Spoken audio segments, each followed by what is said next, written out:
Number 3. Russell Smrekar. In 1975, 20-year-old Michael Mansfield was attending Lincoln College in Lincoln, Illinois. For Christmas break, he returned to his family's Rolling Meadows, Illinois home. On New Year's Eve, Mansfield received a call, and he told his parents that he was going to meet a friend who lived in Arlington Heights. Sadly, he never returned home. 6 months later, on June 2, 1976, 51-year-old Ruth Martin of Lincoln, Illinois, didn't show up for work. On the floor of her garage, the police found blood and a .22 caliber bullet. Her car was found abandoned 2 days later in a hotel parking lot in Bloomington, Illinois. In the trunk, there was a lot of blood. The blood was tested and it was the same blood type as Martin's. The police searched for her, but she was nowhere to be found. Several months later, the investigations into both disappearances were at a standstill. At the time, the police had no reason to believe that the crimes were connected. The victims disappeared from different cities, they were different sexes and ages, and they didn't know each other when they were alive. Then, months later, on October 9, 1976, the police were called to the home of Jay and Robin Fry in Lincoln. They had been shot to death with a shotgun. Someone had forced them onto their knees, and Robin was shot first in the chest. Jay was shot next as he leaned over his wife. He was shot once in the abdomen and once in the head. Both of them were 25 years old, and Robin was 3 months pregnant with the couple's first child. The police were called and they interviewed some witnesses who heard the gunshots. They spoke to Jay's sister, and she saw a young man leaving their house shortly after the gunshots were heard. The police learned that Jay Fry was going to testify in court against 21-year-old Russell Smrekar of Joliet, Illinois. Smrekar was due in court for a traffic violation 9 days after the murders. When he arrived at the courthouse, Jay's sister identified him as the man who she saw leaving her brother's house. The police also realized that Jay Fry wasn't the only person who was set to testify against Smrekar that possibly met with an untimely death. Ruth Martin was also supposed to testify at the same trial, and Michael Mansfield disappeared 6 days before he was going to testify against Smrekar on different charges. While killing witnesses before they had a chance to testify seems like a logical motive, what the police had a hard time wrapping their heads around was why Smrekar felt that he needed to kill the witnesses in his cases. Mansfield went to school with Smrekar, and he was caught with records and a guitar that Smrekar had stolen from another dorm room. The police arrested Mansfield for possession of stolen goods and offered him a deal. The charges against him would be dropped if he testified against Smrekar for theft, and Mansfield took the deal. As for Smrekar's second trial, it stemmed from an incident at Kroger's grocery store in Lincoln. Smrekar walked out of the store with stolen goods, and Jay Fry, an employee at the store, chased after him. As Smrekar ran, he threw the stolen goods under Ruth Martin's car. Both Jay Fry and Ruth Martin were set to testify against Smrekar for shoplifting. The stolen goods were 2 ribeye steaks that cost $4. Robin Fry was killed just because she happened to be with her husband when Smrekar went to kill him. Smrekar was charged with the murders of Jay and Robin Fry, and while he was in jail waiting trial, he tried to arrange a hit on Jay's sister, who was going to testify against him. His cellmate snitched on him, and the hit was never carried out. Smrekar was found guilty, and he was given 2 sentences of 100 to 300 years in prison. Since the bodies of Mansfield and Martin were still missing, Smrekar wasn't charged with their murders, although he was the prime suspect. As Smrekar sat in prison, he denied being involved in their disappearances. Then, in October 2011, Smrekar, who was 56 years old and terminally ill, started to tell a news story. He confessed to investigators that he killed Mansfield, but he didn't tell them where his body was. He said that he killed Martin and he buried her under Interstate 55, which was under construction at the time. He said that he killed her on the day that he kidnapped her and buried her that night. Since he buried her at night, he couldn't remember the exact location of the body. Unfortunately, the bodies of Michael Mansfield and Ruth Martin have never been found. The police continue to look for their bodies, but they consider their murders solved. Number 2. Geraldine Kelley. Geraldine and John Kelley grew up in a rough neighborhood in Somerville, Massachusetts. The couple married young, and in 1970 and 1971, Geraldine gave birth, first to a daughter and then a son. The couple would argue often, especially after John had been drinking. In 1981, the couple was attending the wedding of a family member, and John, once again, drank too much. A brawl broke out between 4 men, and one of them was John. When the fighting was done, John's brother-in-law was dead. The death created problems for John with the rest of his family and with the law. He was certain that he was going to be indicted, so he decided to move his family away from Somerville.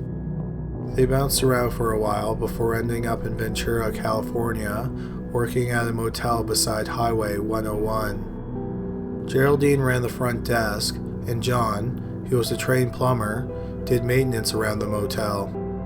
In 1989, the kids, who were 18 and 19, moved out, and eventually they became estranged from their parents. The main reason that they moved out was because John and Geraldine fought often, and John was abusive at times. In early 1992, the owners of the motel noticed that John wasn't around anymore. Geraldine said that he had to go out of town, and while he was out of town, he was hit by a car and killed. She called her children and told them a similar story. Geraldine continued to manage the motel for 6 more years. In 1998, she decided to move back to her hometown, Somerville.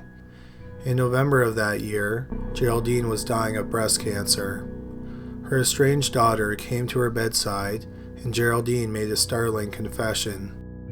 She said that she killed John, which isn't exactly that shocking. What was shocking was the location of the body. She said that his body was in a freezer in a storage unit in Somerville. When Geraldine moved across the country months earlier, she sealed the freezer with duct tape, and she had it shipped with the rest of her stuff. The truck driver had no idea that there was a body in the freezer.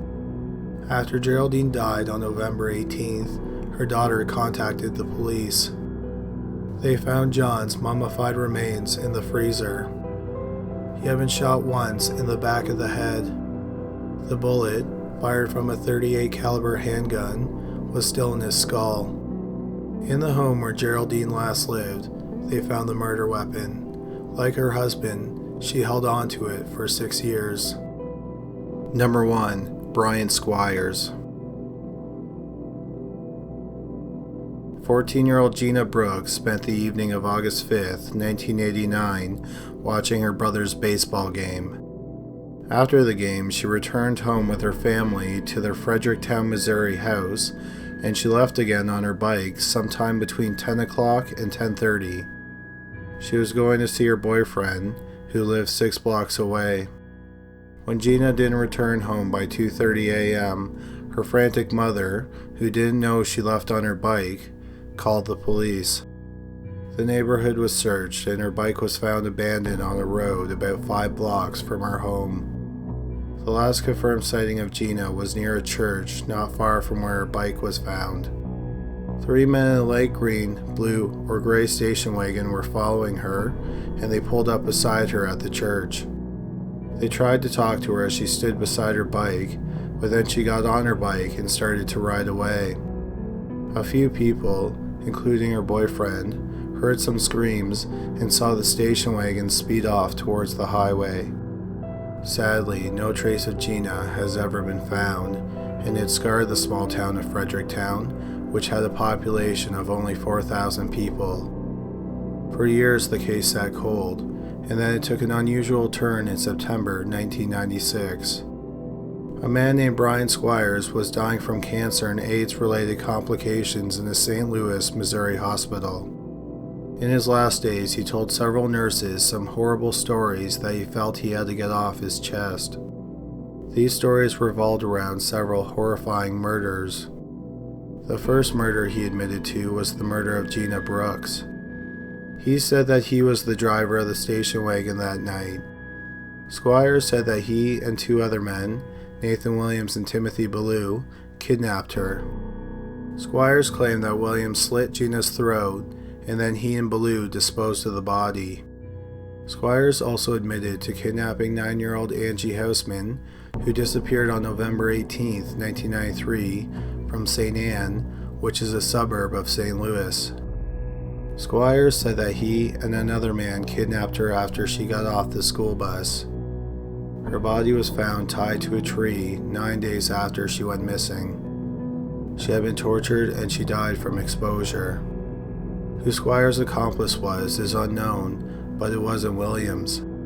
Williams was in prison at the time for raping a minor. However, Squires did say that Williams was involved in another murder. He said that in 1975, Williams killed 23-year-old Laura Dinwiddie. Dinwiddie, who was a volunteer that worked with deaf inner-city kids in St. Louis, was found dead in her apartment. She had been stabbed and her throat was slit. She was nude, but she had not been raped. Williams was 14 years old at the time of the murder. Squires died not long after making the confessions. In 1999, the police charged Ballou and Williams with the murder of Gina. Williams was also charged in the murder of Dinwiddie. The FBI interviewed Ballou, who had a history of sex crimes, and he said that Gina's body was in a freezer, and the freezer was buried on his father's 96-acre property. The FBI searched the property, but they didn't find any traces of Gina. In 1999, the murder charge against Ballou was dropped, and instead he was charged with lying to the FBI. He was convicted and he was sentenced to 30 months in prison. Then, both murder charges against Williams were dropped as well. The district attorney said that they believe he is responsible for both murders, but they didn't have enough evidence to proceed with the trials. Squires' deathbed confessions are not admissible in court because he only told the nurses and not the police. The nurses didn't call the police because they didn't think that Squires was telling the truth. Williams is currently serving 2 consecutive life sentences with a minimum of 30 years in both sentences for raping a 10-year-old girl a month and a day after Gina went missing. He is also the prime suspect in the disappearance of 12-year-old Tammy Surdam. Tammy went missing from St. Charles, Missouri on August 1, 1975. She was constantly running away from home, so her family didn't report her missing right away. However, after not hearing from her for years, they think she met with foul play. Williams told 2 different people that in the 1970s he kidnapped a girl in St. Charles.